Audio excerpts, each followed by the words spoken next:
The voice of the fan. Drop a bounce pass, throw down the rim rocker.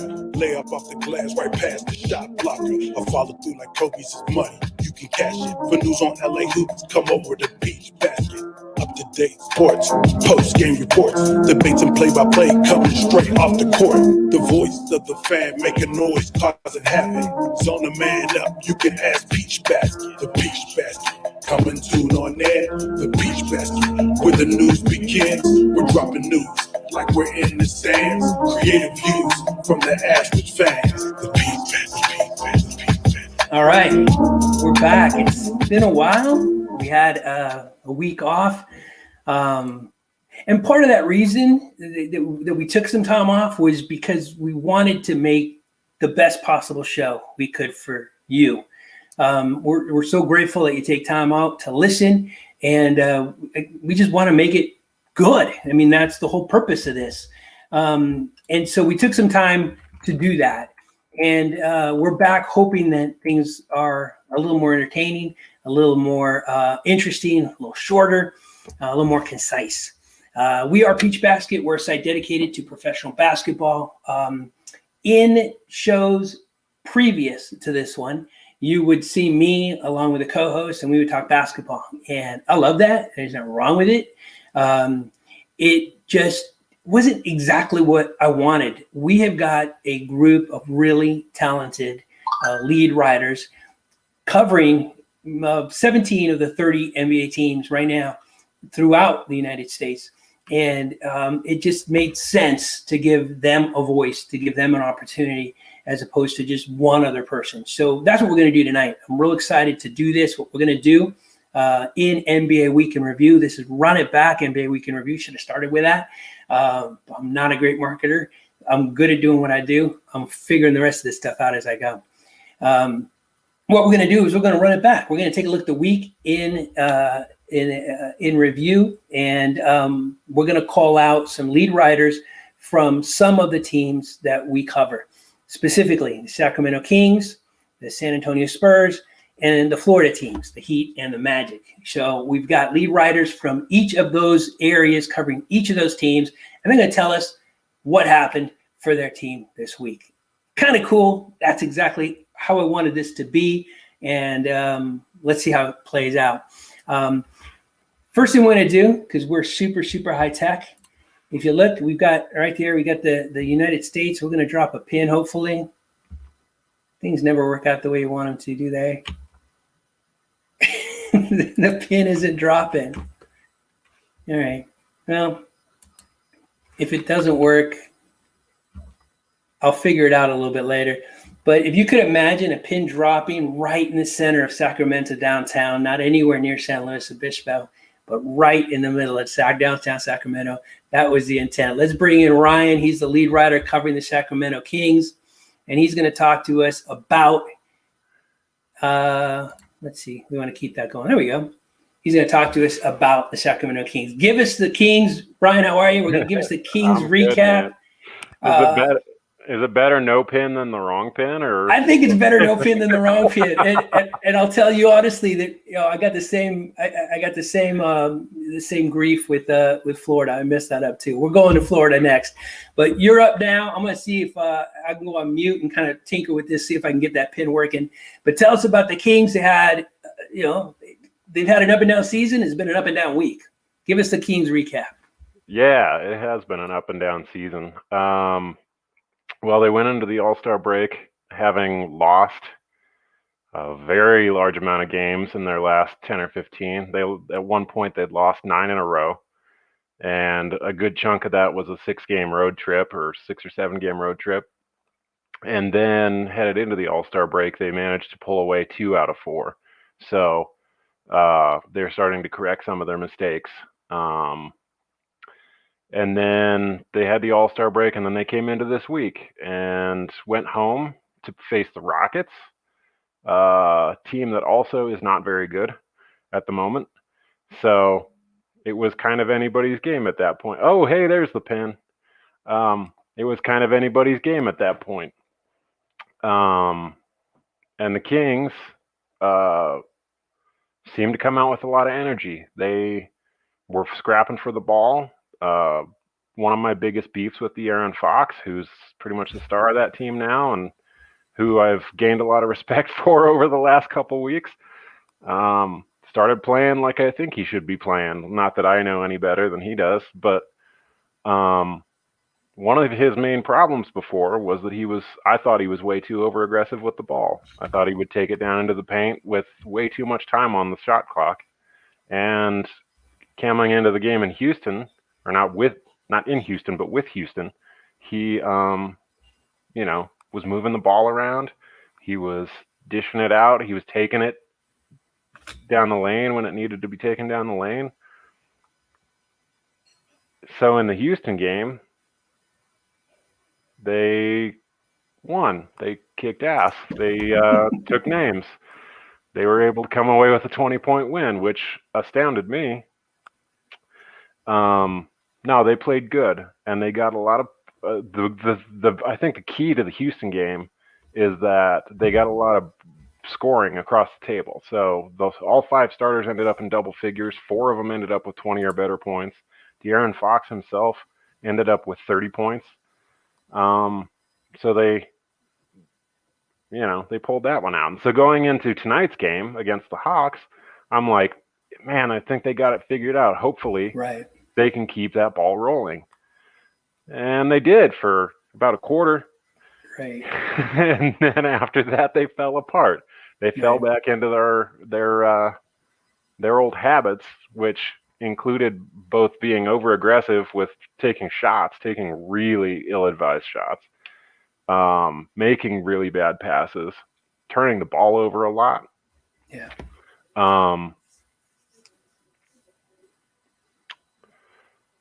I lost my train of thought. I'm sorry. You're good. So 1 win, 1 loss, 5 really good quarters, and then 3 kind of bad ones. 3 pretty bad ones. The second quarter, they ended up with 38-19 point differential. So, wow. Yeah, they went from being up by 11 at the end of the first quarter tonight to being down by 10 at halftime. Right. And that was almost entirely based on 2 things. I mean, it was turnovers and it was just bad shots. And the problem, and this is the problem that I had with De'Aaron Fox before, was that I thought that he was not dishing the ball out enough. Turns out that's not the problem anymore. He's actually leading. He's not leading, but he's like 5th in the NBA since February 1st in assists. Yeah. So the problem is not that he's not dishing the ball out enough. It's that everybody else can't seem to make shots with any kind of consistency. All right. So when I first met you, you were down on De'Aaron. Yeah. Are you a believer now? I'm getting there. Getting there. Okay. I wouldn't trade him away, not for anything anymore. But that's progress. Yeah, it is progress. That's progress. But I would like to see some things happen. Like, I'd like to see Halliburton elevated to the starting lineup, even though he didn't play all that well tonight. I still think he's, a good fit for that team. And eventually it's going to be an interesting 1-2 punch, having Fox and Halliburton on the court at the same time. Yeah. He's pretty young, Halliburton. In fact, they're all pretty young. Most of the Kings roster is under 25. Yeah. And I have to remember that sometimes when I'm overly criticizing them. Like, they're all really young basketball players. Right. And, we're coming up on the trade deadline. And I think the most buzz I've heard the whole time is that Harrison Barnes is kind of at the top of that list on the trade block. And I'm like, why? He's the only veteran there. And he's been on a championship team. So why do you get rid of a player like that? You and I have had this conversation, on Slack or on our private channels, and we've talked a lot about this. And I always make the point that I think they've got a great foundation, the Kings. Now it's important to see what they're going to do with it, right? Mm-hmm. Are they going to mess it up, or are they going to build something special? So I got to get to Florida because I got Isaac ready to talk about the Heat and the Magic. But good week for the Kings. I mean, I'll take 1-1, dude. Yeah, I guess if we count today, 1-1, I was going to give them undefeated, but not bad. We'll see where things go moving forward. Is this a playoff team? I'm going to let you go after that. Do you think? No. Yeah, at this point, no. That's the correct answer. Ryan, thank you. I Thank appreciate it. We're going to go ahead and see if the pin works now. That pin goes away. We're going to drop the pin more or less in the area of Miami. I don't think I'm even close. Let's go ahead and bring in Isaac. And boom. Isaac from Florida. I know it's late for you. Thanks for staying up. I got to mention that Isaac is with our partner site, FL Teams. They're a great site dedicated to all sports, Florida, baseball, hockey, basketball, football. They know it. We're really happy to have Isaac here talking Heat Magic with us. You got 3 to 5 minutes to give us the Heat Magic update, Isaac. Oh, and how close was I? I know you already told me, but how close was I there to Miami? That was the goal. A little south, but that's fine. All right, yeah. Next time. All right, man. Floor is yours. How was the week for the Florida teams? Well, half and half. The Miami Heat played well, and the Orlando Magic didn't. But we'll start with the Miami Heat. They are now 20-18, fourth in the East. A few weeks ago, many people, including Paul Pierce, veteran, no longer in the NBA. He's retired, but veteran analyst on ESPN. He said the Miami Heat wouldn't make the playoffs, but now they're fourth in the East. Wow. Since coming back from the All-Star break, there's been 2 games, and the Heat have won 2 out of the 2 of them. Starting with Thursday night game against the Magic. The Heat won 111-103. Jimmy Butler played well, 27 points, 11 assists, and 8 rebounds. So 2 rebounds away from a triple-double. And then last night's game, which was Friday night, the Miami Heat beat the Bulls 101-90. Jimmy Butler, another fantastic performance, 28 points and 8 rebounds. And Goran Dragic, the veteran potential Hall of Famer, played well. He finished the game with 25 points, 7 rebounds, and 5 assists. First of all, the 7 rebounds stand out to me. Dragic is never a rebound guy. I guess he was last night. But even more importantly, Dragic had 20 points in the fourth quarter, which was huge, ultimately leading to the Miami Heat's win. Yeah. So again, the Miami Heat really looking well now. They've turned things around. They've won 9 out of their last 10 games. Really amazing. Now on to the Magic. Like I said, they lost to the Miami Heat on Thursday night, 111-103. But despite all of their losses this season, sitting at 13-24, Nikola Vucevic, who made his second All-Star appearance a few days ago, is playing amazing. On Thursday night, he had 24 points and 17 rebounds, a double-double. And then last night against the Spurs, they lost big time, 104-77. Nikola Vucevic didn't play as good as he did the previous game, but still good, 26 points. But the Magic have really struggled this year. They have a lot of injuries. Aaron Gordon, Markelle Fultz, Cole Anthony, and many others. So, the Magic are, rebuilding, I would say. They have a young roster. They're probably going to get a top pick in this upcoming NBA draft. But, the Magic have had a lot of failure recently, and it's mainly due to their injuries because, they are a potential 8th seed team with a healthy roster, potentially even a 7th seed. But in all, the 2 Florida teams, the Heat and Magic, they played each other 2 days ago, and they're going to play each other tomorrow night on Sunday night.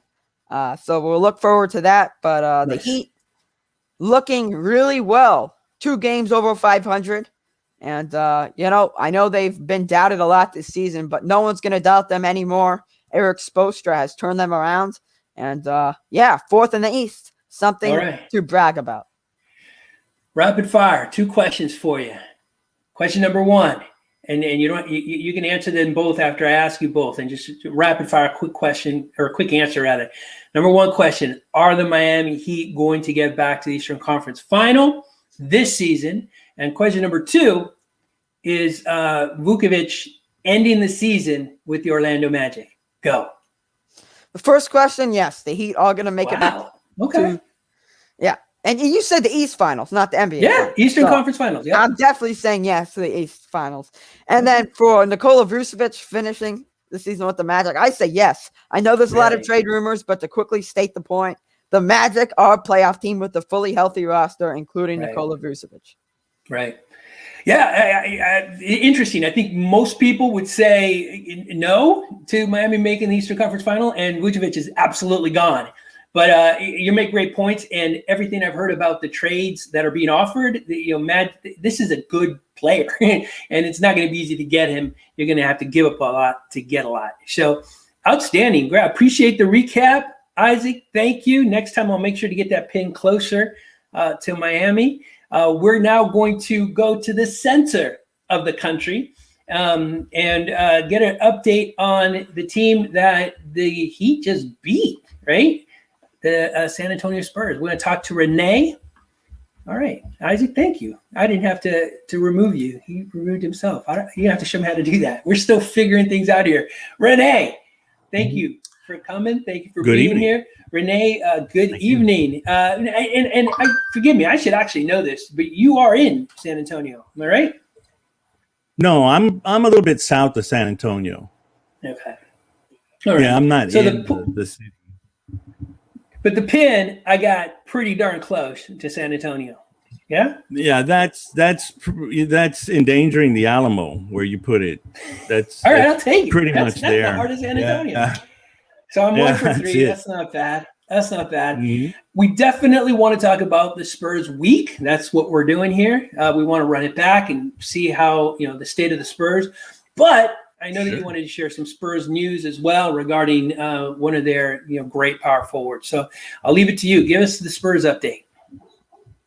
All right. Well, we'll start out with that. I mean, I think the biggest story this week was LaMarcus Aldridge and the organization coming to an agreement to separate, basically, a mutual agreement. I don't know where LaMarcus could end up. This is the last year of his contract. He's making $24 million, and I'm not sure what team would want to pick that up. I'm thinking buyout, but his skill set is. I just submitted a piece reflecting on him. His skill set seems a little dated. I mean, I guess what you'd call a stretch 4, but the mid-range game, he's got such a nice touch, such a nice shot, but he's basically nailed to the floor a lot of the times. I don't know who he could help. I contemplated that in the piece a little while ago, but I'm not sure. When I think about his career, I have nothing negative to say about him, but it's hard to give him a glowing review because circumstances just didn't break his way or the Spurs way. We know what happened when he joined. They were, I think, a year after they beat the Heat in the finals. The idea was that he and Kawhi Leonard would form the core of a new generation. That didn't work out. I wish him the best. I mean, I think he was a pro. He was serviceable, and I don't know where he could end up. I saw some trade, some scenarios, and one of them said to the Heat actually for Kelly Olynyk, and I think Myers Leonard, but I don't know. I don't see how that would even work. But well, a little later, we're going to bring everybody back, and I'm curious to hear Isaac's thoughts on that. That'll be interesting. I've got some thoughts, but go ahead, Renee. Yeah, I'd like to hear everybody's input on that because I'm just at a loss for it. He's out, he's gone. What can you say? The week was pretty interesting. Wednesday, first game back from the All-Star game, the Spurs went up to Dallas and lost 115-104. It was really disappointing for me as a fan. I don't know. I took it hard. I don't know why. I took it personal almost. They looked lethargic. And maybe it was the All-Star break. I don't know what it was. Poor effort on defense. The coach called 2 timeouts very early in the game, and he was furious. They were getting beaten on the boards. Kristaps Porzingis was looked very impressive. I've always liked watching him, and I was glad to see him play well. For us, though, the best player, he's been the team MVP, is DeMar DeRozan. He had 30 points and 11 assists. He's scoring, and he's a facilitator as well. He's become the closer, and he is, again, another professional. He's worked out whatever it was that he was going through when he came over. He didn't want to join the Spurs, or he didn't want to be traded from the Raptors. More that's more specific. So, but he's worked through it, and right now I think he's the team MVP. Heart and soul of the team. It'll be interesting to see what they do with him going forward. Last night, as Isaac said, Spurs and Orlando matched up in San Antonio. It was the first game that the Spurs have had fans in attendance for almost over a year now. So it was very pleasant and very nice vibe. DeRozan was absent. He had to go back to Los Angeles. I think he had a funeral service for his father who passed away last month. It was a team victory. They started out slow. Just as Isaac said, the Magic had 7 players missing. I think they had 9 players on hand. So I figured, okay, this is going to be an easy game. Spurs struggled, then tightened up. They held the Magic to 10 points, I think, in the second quarter, which kind of shifted the game the Spurs' way. It was a team win. Rudy Gay, 19 points off the bench. DeJounte Murray and Derek White had 17 each. Derek White is a very underrated player, by the way. And that's basically what I have for the Spurs this week. The Spurs have a habit of finding those underrated great players, right? Going all the way back to Manu. It's amazing how they do that. Yeah. I